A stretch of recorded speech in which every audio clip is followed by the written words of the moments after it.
Bonsoir, je vais faire cette vidéo sur un autre thème, sur la force de la notion de la Trinité. Euh, Dans l'Église, on parle de la Trinité quand on parle du Père, du Saint-Esprit et du Fils, de l'enfant divin, en fait, hein. Le Saint-Esprit étant représenté par la colombe, et en fait le Saint-Esprit c'est quoi? C'est l'énergie féminine. Donc le Père, c'est l'énergie masculine, le Saint-Esprit, c'est l'énergie féminine, et l'enfant divin, c'est le fruit qui naît de cette alchimie qui existe entre l'énergie féminine et l'énergie masculine, la création. Donc là, moi, je voudrais vous parler de la force de la Trinité à travers trois enseignements qui sont supra-importants. Au sein de notre cœur, il y a ce qu'on appelle une triple flamme sacrée qui est là depuis le début de notre aventure sur la Terre, en fait.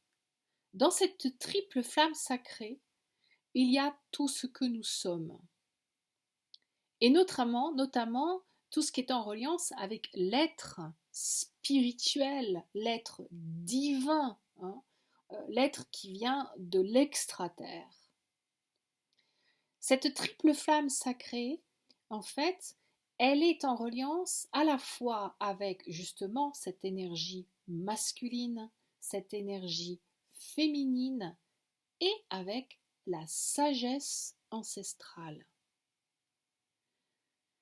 Cette triple flamme sacrée, cette trinité, en fait, c'est la trinité du pouvoir, de la connaissance et de l'amour. On pourrait dire que le pouvoir est incarné par l'énergie masculine, que l'amour est incarné par l'énergie féminine, et lorsque ces deux énergies se pacifient et décident de se rencontrer au sein de la connaissance, de la sagesse ancestrale, alors nous allons rencontrer une trinité qui est sacrée. C'est ce qu'on appelle la Kundalini chez les Indiens. Lorsque Ida et Pingala fusionnent en Sushamna, hein, on obtient la Kundalini, la montée de la Kundalini. La force de la Trinité, force, je pense que j'en ai déjà parlé dans une autre vidéo, force, c'est un terme qui est codé, hein. D'ailleurs, c'est intéressant parce que dans Star Wars, euh, voilà, il y a Obi-Wan Kenobi qui dit à Luke, Luke, aie confiance en la force. Pourquoi c'est un mot codé? F comme feu, O comme l'eau, R comme l'air, C comme le corps de la terre, E comme l'éther. L'éther, c'est le souffle divin de la terre. C'est ce qui permet de donner la vie à la matière.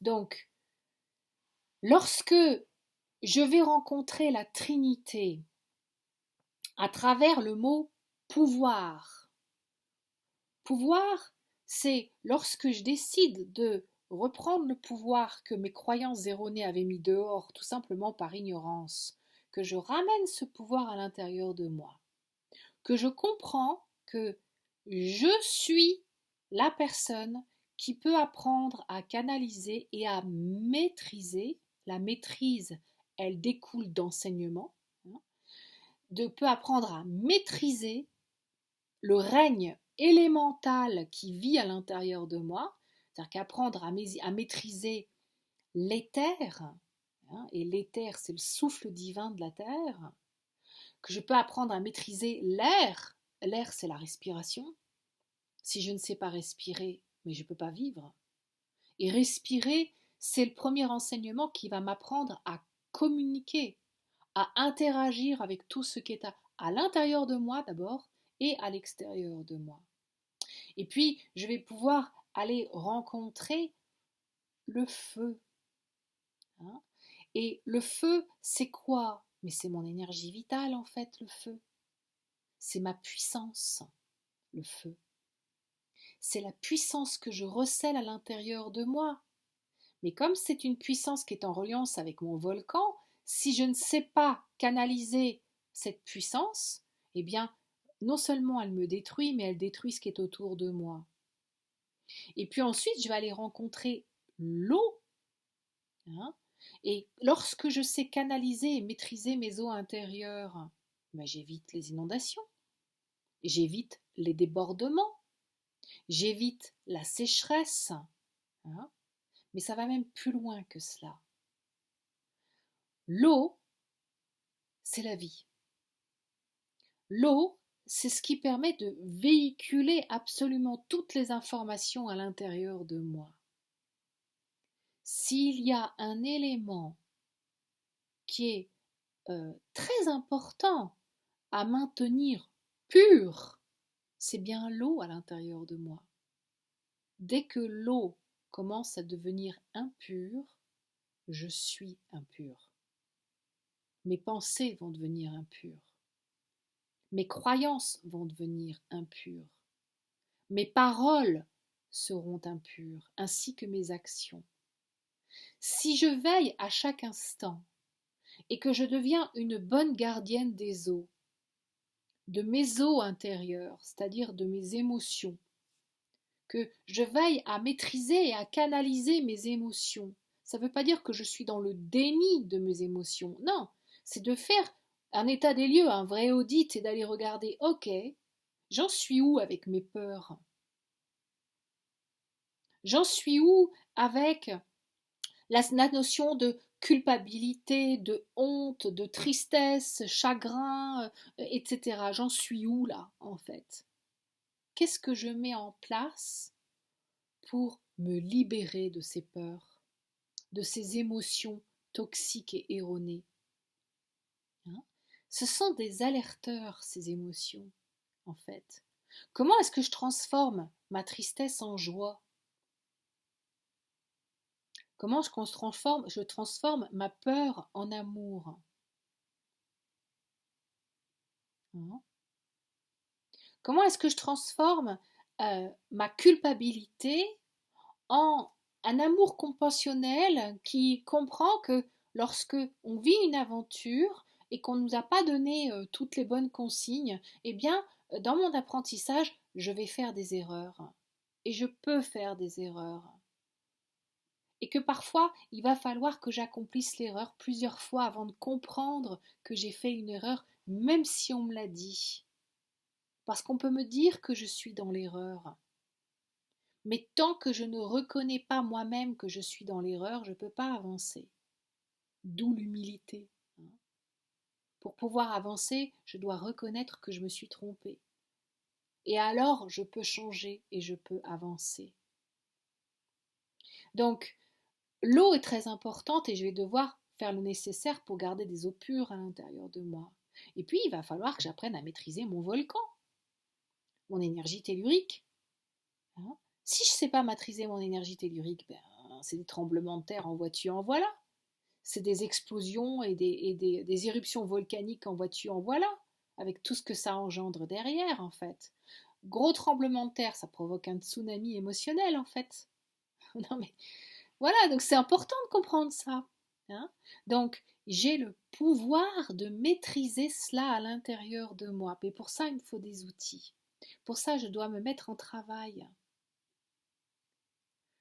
Gagner ma vie sur la Terre, hein, c'est pas ce que la société nous dit aujourd'hui. Non, gagner ma vie sur la Terre, c'est me mettre en maîtrise d'ouvrage intérieur pour transformer la maison dans laquelle je suis venue m'incarner, l'arbre dans lequel je suis venue m'incarner. Je suis là pour faire de la maîtrise d'ouvrage. Je suis là pour transformer ce qui est là. Et du coup, c'est un boulot. Ça demande une discipline. Chaque jour, c'est pas une fois tous les 36 du mois ou une fois par semaine, ça suffit pas en fait. Si je veux vraiment faire un travail en profondeur, c'est tous les jours. Et parfois, j'ai besoin carrément de décider de me mettre dans une retraite, hein, c'est-à-dire que je vais me retraite, c'est-à-dire que je me retire. Hein. Je vais me retirer du monde et je vais me mettre dans un espace clos, hein, dans un espace où je me sens en sécurité, où je suis dans un endroit qui me préserve, et alors je vais pouvoir plonger dans mes profondeurs intérieures et aller rencontrer qui je suis. Et pouvoir aller rencontrer mon pouvoir de transformation. J'ai le pouvoir de me libérer, j'ai le pouvoir d'ôter toutes les chaînes qui m'emprisonnent. J'ai le pouvoir aussi d'alchimiser tout ce qui a besoin d'être, tout transformer. Mais il faut que j'aille le rencontrer, ce pouvoir. Ce qui me permet d'aller rencontrer ce pouvoir, encore une fois, c'est à la fois l'amour, ça c'est de l'énergie féminine, c'est-à-dire que je vais me mettre en chemin avec beaucoup d'amour.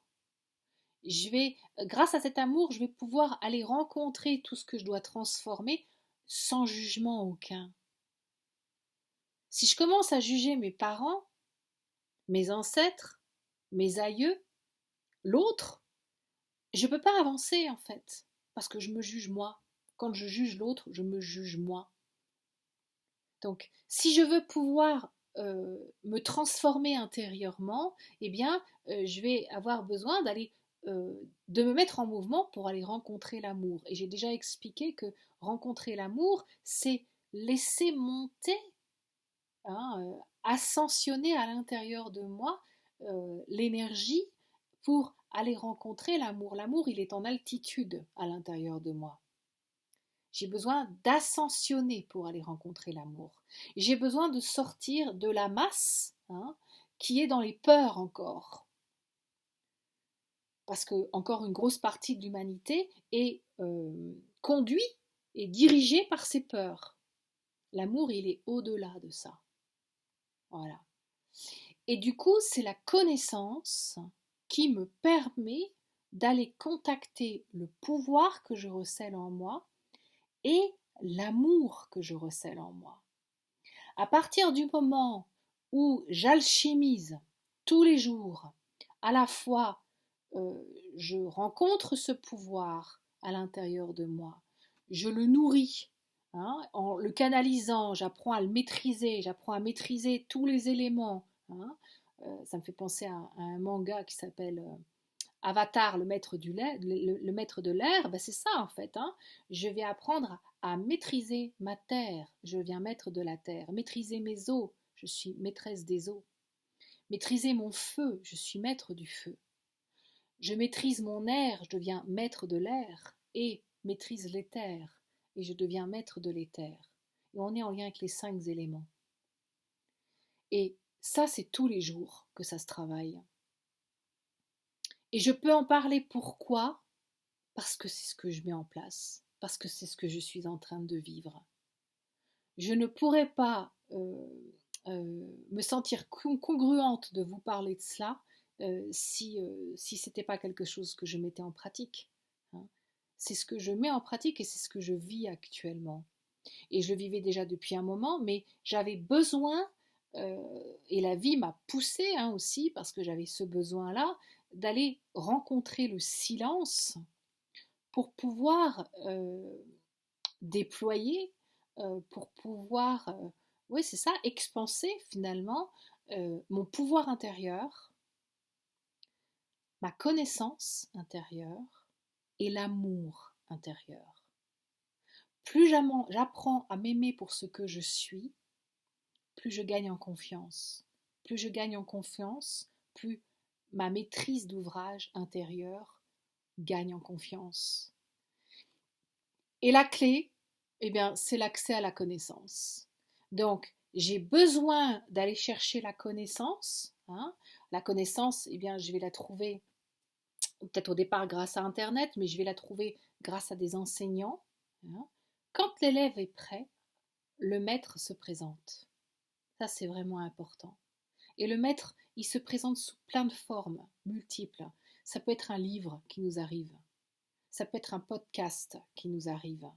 Ça peut être d'entendre qu'il y a un atelier là qui est pas loin et que j'ai besoin d'aller vous vivre cet atelier parce que je vais apprendre des choses en fait. Et c'est toujours se rappeler que le maître que j'ai rencontré, il est mon maître à l'instant T pour cette information que j'ai besoin d'apprendre. Une fois que j'ai intégré cette information, je deviens, j'ai atteint la maîtrise que je suis allée chercher chez le maître. Hein. Il y a une intégration. L'intégration, c'est mettre en pratique, c'est pas théoriser, c'est pas avoir capté dans le mental, ok, c'est bon, j'ai une nouvelle manière de faire. Non, ou nouvelle manière d'être. Non, non, c'est j'ai reçu une nouvelle information, ça c'est nourrir aussi mon mental, mais je l'ai mise en pratique. Et pas une fois, non, c'est quelque chose que je vais intégrer à l'intérieur de moi. Et pour intégrer, ben, il y a une mise en pratique qui est régulière sur un temps défini. Hein. On dit que les cellules dans notre corps, elles ont besoin de 21 jours pour pouvoir intégrer une nouvelle manière de faire ou une nouvelle manière d'être. Quand on a des choses qui sont enquistées, des croyances, des manières d'être qui sont enquistées à l'intérieur de nous, je peux vous dire qu'il nous faut bien plus que 21 jours de pratiques régulières et quotidiennes, en fait en conscience, hein, parce que si c'est mécanique, ça ne marche pas en fait, pour pouvoir transformer dans la douceur, parce que le but c'est pas qu'il y ait de la casse, hein, ce qui doit être changé. Voilà. Donc ça c'est ce qu'on appelle la force de la Trinité. Pourquoi aussi la force de la Trinité? Parce que le 3 c'est un chiffre sacré. 1 plus 1 ça fait 3 en fait. 1 plus 1 ça fait pas 2. 1 plus 1 ça fait 3. Féminin plus masculin, ça crée, hein, une entité qui s'appelle 3. Et dans cette entité, à partir du moment où j'œuvre dans la notion de la Trinité, c'est pour moi, c'est magique. C'est une énergie, quand on l'a comprise, cette énergie-là, c'est une énergie qui me permet d'effacer les ardoises, qui me permet de nettoyer le tableau intérieur, qui me permet de voyager à travers les dimensions, à travers le temps. Je peux tout transformer en fait à partir de la Trinité. C'est juste, c'est vraiment une belle énergie. Voilà. Donc comme là ma voix me donne un signe, ma voix se casse, ça veut dire que ma voix me dit c'est bon, on arrête là, hein, pour aujourd'hui. Alors je vous remercie de votre écoute, je respecte ce que ma voix me dit. J'espère que cela vous a intéressé et vous pouvez, si vous le souhaitez, aller voir mes autres vidéos. Si vous êtes intéressé pour aller plus loin, eh bien, je travaille à distance, hein, sur des séances individuelles, mais j'organise aussi des ateliers, des groupes. Voilà, donc si cela vous intéresse, ben, vous pouvez me contacter à travers mon blog. Voilà, donc vous trouverez les références en dessous, là dans les commentaires. Je suis ce que je suis, j'ai parlé et je nous aime de tout mon cœur.